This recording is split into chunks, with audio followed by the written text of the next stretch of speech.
thanks again for coming by. Today we're going to be doing the update to the forehead exercise for Exercise Along With Me Series 5. Now, as you know, as per normal, you do not do these exercises as a one-off exercise for your face. After all this time, I have been teaching you about how you have to be doing a full face routine when you're doing facial exercise.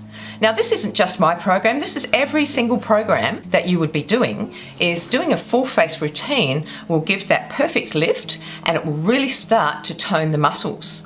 But if you are going ahead and just doing one exercise, what happens is that it can cause your muscles to fatigue, it can cause your muscles to compress, and it can cause more wrinkling and sagging.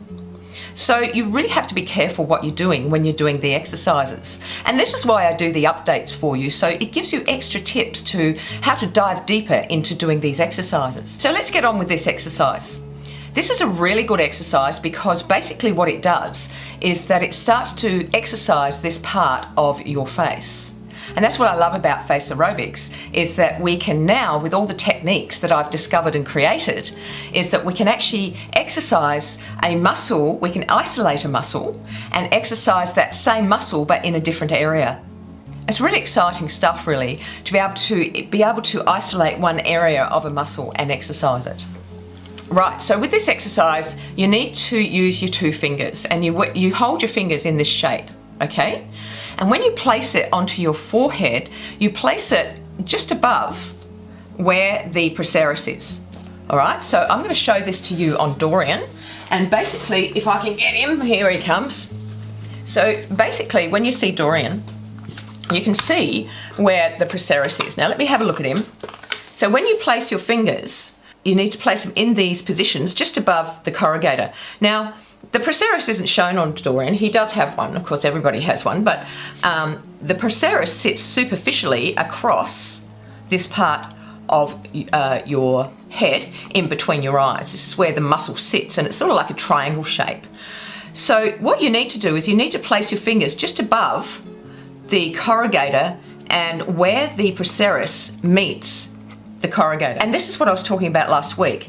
The procerus is one of those muscles that sits on top of other muscles. So there's a part there, there's like a join here where it sits on top. So this muscle is tucked in underneath it. So it's imperative that you hold that edge where they connect when you're isolating it. So that's where you would place the tips of your fingers, and the other part of your finger sits along the inside of your frontalis. Now I'll show you how to do that. Thank you, Dorian. Okay, so what we do is we place our finger in that position. Okay, so you can see how that's situated, and you can see where the tip of my finger is right where the procerus and the corrugator meet. All right, so the other finger sits there as well. Now what you do is you press really firmly. And all you're doing is pressing firmly, with this part of your finger. Your knuckle does not lay on the frontalis. All right, is that clear? You do not place, so you're sort of lifting the knuckles up off the frontalis. So let's do this. So we've got that one there, and we've got this one. We're pressing. We want to go ahead and lift and isolate this area. The reason for this is because as we're isolating the middle part of the frontalis and the procerus and the corrugator, it will then allow this part of the forehead to lift and bringing up the temple at the same time. Very hard to move the temple. So this is how we exercise that area, and that gives that lovely taut look and a lovely rolled look of our eye, and it stops our eye from sagging, in that corner. So let's give it a go. Right, so you can put your fingers any way you wish, but the two forefingers or index fingers need to be laying on the forehead. So then what we do is we lift, and as we lift, we press firmly. So put your shoulders back, sit up straight. So we press firmly as we lift. So you can see how I'm lifting, and I'm keeping the procerus taut as I'm doing it. I'm pressing firmly, and I'm allowing the area around my temples to lift.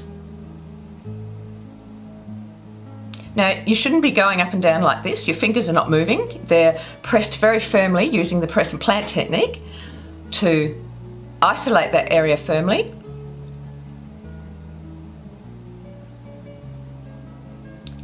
So, you can see that I've got marks there now. They will go away. So basically what's happening is we're isolating the middle part, and in isolating the middle part, that allows this part to move and to lift the temple. So you should be feeling all of this area moving, and you should subtly be feeling the temple moving up and down as well. Now, this will not cause wrinkles on your forehead, and in fact this smooths out the wrinkles on your forehead. So don't worry about the fact that if you think there's wrinkles being created there, they're not. All it is a little bit of skin bunching, because if you have extra skin, when you lift your forehead, it is going to bunch up. But as you can see, mine bunches up, right? But when I'm at rest, there are no wrinkles there. And the same thing will happen for this exercise. So the main points here is you need to use the press and plant technique. You do need to place your fingers in a specific position, just above the corrugator and over the procerus where they meet.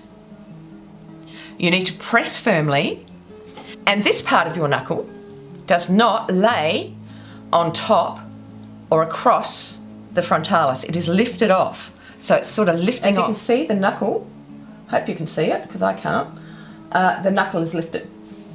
Really important part of the exercise is how you've got the placement, and some exercises it's not so important, but when you're dealing with muscles that sit on top of other muscles, you do need to get that placement correct. And this is what I was talking about last week in the video last week, about how muscles sit on top of other muscles, and that's where the danger points are when you are actually exercising. So this is why you have to place your fingers really firmly and in the correct position, because this area here is very prone to wrinkling. Well, everybody knows that. I mean, this is where we get our thinking lines and our angry lines and all those lines. So we have to really make sure that we're isolating that area where they join very carefully. You'll get it. But you do need to watch the videos over. You can't just watch them like a couple of times. You do actually need to watch the videos again, because you need to refresh yourself on how to do the exercises. The other thing is that when you subscribe to the channel, you'll get all the updates. So make sure to subscribe, please, because that way you'll be updated all the time. The program does change over time, and it's really important that you stick to the program, and that's where you'll get your success. Also, in case you didn't know, I do have an online gym where you can join, insanely affordable price, and you can join for the year, and you'll have webinars, you have coaching from me, and you can talk to me on a much more personal basis rather than through the channel and comments on the channel. Here's the link. Go ahead and pop it into your browser and you can possibly have a look at it. Look, you have a lovely day wherever you are in the world, and I'll see you next time. Bye. Today we're going to be doing the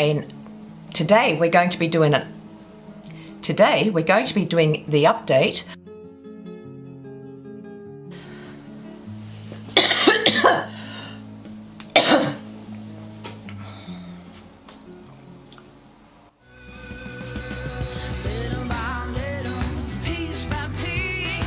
And this part of your knuckle does, and this part. Odd. Where is it? There. And this part of your knuckle